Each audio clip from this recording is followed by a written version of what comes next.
We're going to talk about some intercepts, but we're going to try to learn how to do these without using a calculator, and then we'll move into the calculator later on.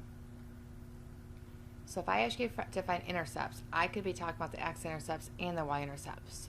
So if it just says intercepts, assume I'm talking about both. So if I want you to find the x-intercept, so what I'm going to be looking for, if I have a function that looks like this, I'm looking for these x-intercepts right here. And then remember that whenever we're talking about an x-intercept, I'm actually looking for the x value, but at the same time, the y value is always going to be 0 because I'm right on this axis. So we're going to assume that y equals 0, and then we're going to solve the equation for x, and then we're going to write it as a coordinate.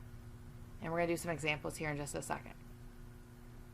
Similarly, what I'm going to do for the y-intercept is the same thing. This time the y-intercept is right here, so I'm going to assume that the x value is 0 because it's on the axis here, and I'm looking for the actual y value. So this time you're going to put x as 0, solve for y, and then write it as a coordinate. So let's work on a few problems here. Okay, as you can see here, the objective of this lesson is to figure out the x and y intercepts, and we're going to be doing all of these without a calculator whatsoever, non-calculator section. And so let's go ahead and try and figure out our x-intercept. And to figure out our x-intercept, we're going to plug in a 0 for y. So 0 squared equals x cubed minus 4x, which is the same thing as just this problem. And hopefully you recognize that this is just a factoring problem. So factor out what you can. Factor out an x. That leaves you with x squared minus 4. And then set each one of these equal to 0 and start solving. So x is equal to 0. X squared minus 4 equals 0. So here x equals 0. X squared equals 4. Square root both sides, and don't forget your plus and your minus. So we write them like this. So our x-intercepts are at 0, 0, 2, 0, and negative 2, 0. Okay, now let's move on to the y-intercepts. All right, to figure out our y-intercepts, we're going to plug a 0 in for x.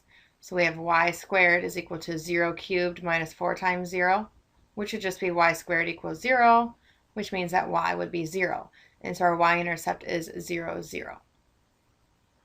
Not bad, right? Let's move on to a fraction problem. Let's look at the x-intercept, a 0 in for y.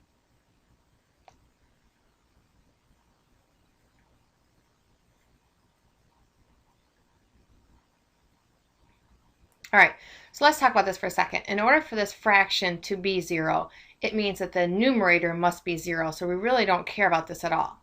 So we have 0 is equal to x squared plus 3x. Same type of problem as the last one. Factor out an x. So x would be 0, and then x would be negative 3. And so we write them this way. 0, comma 0, negative 3, comma 0. When we're looking for the x-intercept, the y is always 0. Now let's look at the y-intercept. Okay, for the y-intercept, the x portion is going to be 0.